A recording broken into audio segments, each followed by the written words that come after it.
کے پاس کوئی بیری بیڑا نہ تھا، وہ کچھ بھی نہیں تھا، ایک آدمی تھا فاروق اعظم اس کا نام تھا، اور وہ فاروق اعظم کھدر کے پرانے کپڑے پہن کے جن پہ 17 پیوند لگے ہوئے تھے وہ بیت المقدس کو فتح کرنے کے لیے جاتا ہے، غلام ساتھ ہے، غلام کا نام اسلم ہے۔ اسلم غلام کیا کہتا ہے؟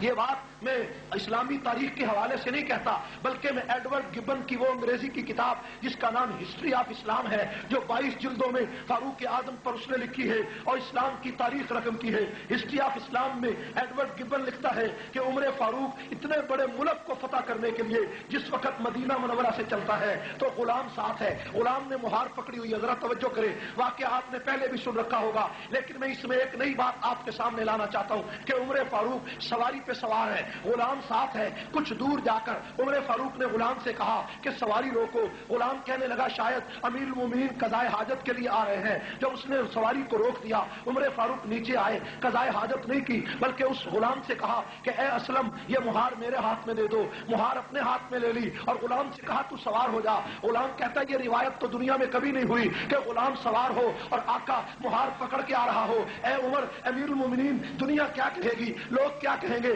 عمر نے کہا دنیا جو مرضی کہے، لیکن عمر یہ کہتا ہے کہ نوکر سوار ہوگا، آقا پیدل ہوگا۔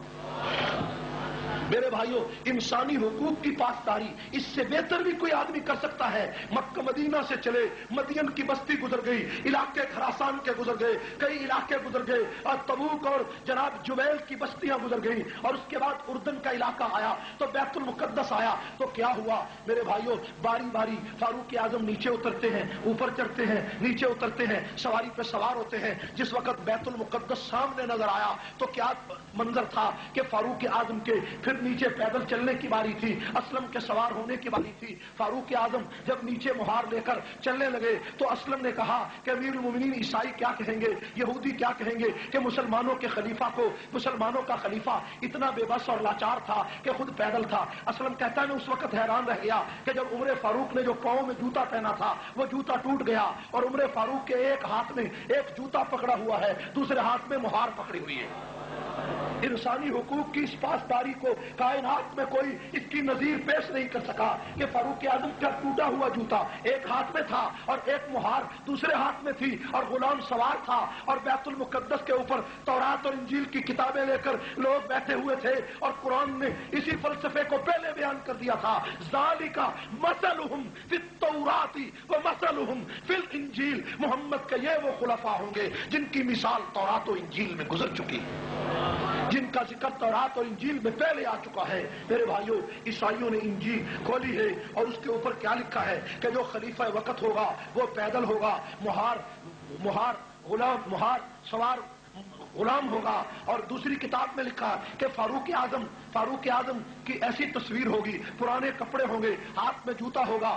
آپس میں اختلاف ہو گیا، پڑھنے والوں کا اختلاف ہو گیا، کسی نے کہا پیدل عمر ہے، کسی نے کہا سوار عمر ہے۔ حضرت عمر فاروق کے ہاتھ میں جوتا تھا۔ اسلم نے کہا امیر المومنین خدا کا واسطہ دے کر کہنا چاہتا ہوں کہ آپ کے ہاتھ میں جوتا ہے اور مہار ہے، یہ دشمن کیا کہے گا کہ اس نوکر کو، اس غلام کو کوئی سلیقہ نہ آیا، خدا کے لیے آپ نیچے سے اوپر آ جائیں۔ عمر نے کہا کہ باری تیری سوار ہونے کی ہے، عمر کی پیدل چلنے کی ہے، عمر کو یہ پرواہ نہیں دنیا کیا کہے گی، عمر یہ سوچتا ہے تیرا پیغمبر کیا کہے گا۔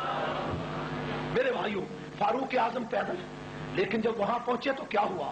بڑے بڑے عیسائی اور بڑے بڑے ان کے بشپ اور پادری آگے بڑھے، اعظم سے ملاقات ہوئی اور ملاقات کر کے چابیاں بیت المقدس کی فاروق اعظم کے ہاتھ میں دے دی۔ فاروق اعظم نے فرمایا کیا بات ہے؟ کہنے لگے ہماری کتاب میں لکھا ہے کہ مسلمانوں کا جو دوسرا خلیفہ ہوگا جب وہ آئے گا تو اگر تم نے اس سے لڑائی لڑی تو تمہارا بیج ختم ہو جائے گا، اس لیے چابیاں اپنے ہاتھوں سے تمہیں دے رہے ہیں۔ فاروق اعظم اندر چلے گئے، توجہ فرمائیں، فاروق اعظم اندر گئے، فاروق اعظم نے سجدہ شکر ادا کیا۔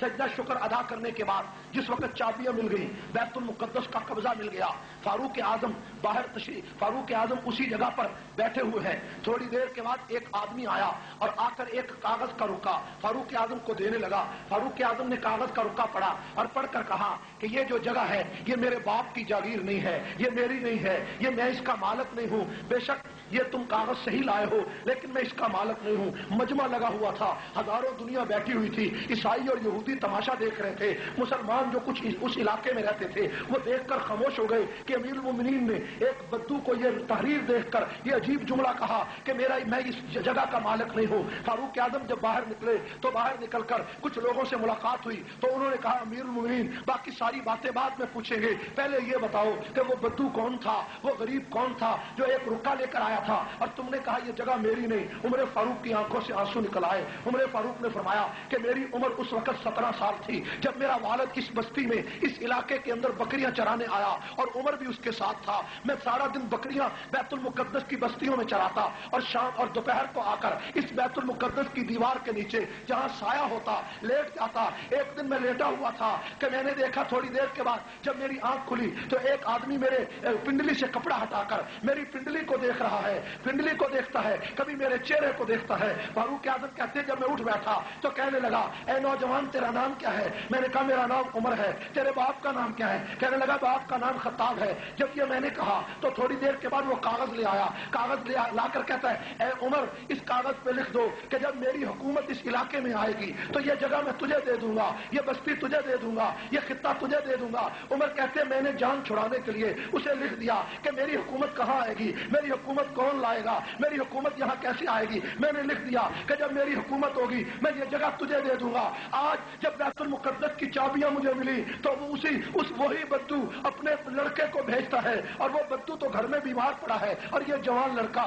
میری لکھی ہوئی تحریر لے کر میرے سامنے آیا اور آ کر کہتا ہے کہ یہ جگہ مجھے دے دو, میں یہ جگہ تجھے دیتا ہوں. تو عمر کہتے ہیں چونکہ یہ جگہ میری ملکیت نہیں ہے, یہ مسلمانوں کا مال ہے, اس لیے میں نے کہا کہ عمر یہ جگہ تجھے نہیں دے سکتا. قرآن نے اسی فلسفے کو بیان کیا کہ ذالک مثلہم فی التوراۃ و مثلہم فی الانجیل. میرے بھائیوں, عدل و انصاف کی تاریخ میں ایسا سنہرا واقعہ کائنات میں کسی نے نہیں سنا. آج عیسائی اور یہودی کیا کہتے ہیں؟ یہودی اور عیسائی کہتے ہیں کہ دنیا میں ایک عمر اور آ جاتا تو پوری دنیا میں ظلم کا نام و نشان مٹ جاتا. ظلم کا نام مٹتا یا نہ مٹتا؟ میرے بھائیوں, فاروق اعظم جیسا عدل, فاروق اعظم جیسا انصاف کائنات میں کون لائے گا؟ صرف ایک واقعہ عرض کر کے بات ختم کرتا ہوں, نماز کا وقت ہو رہا ہے. میرے بھائیوں, فاروق اعظم مسجد نبوی میں, مسجد نبوی کے قریب اپنے مکان میں تشریف فرما. آدھی رات کا وقت ہے, توجہ کریں, آدھی رات کا وقت تھا. ایک آدمی نے دروازہ کھٹکھٹایا.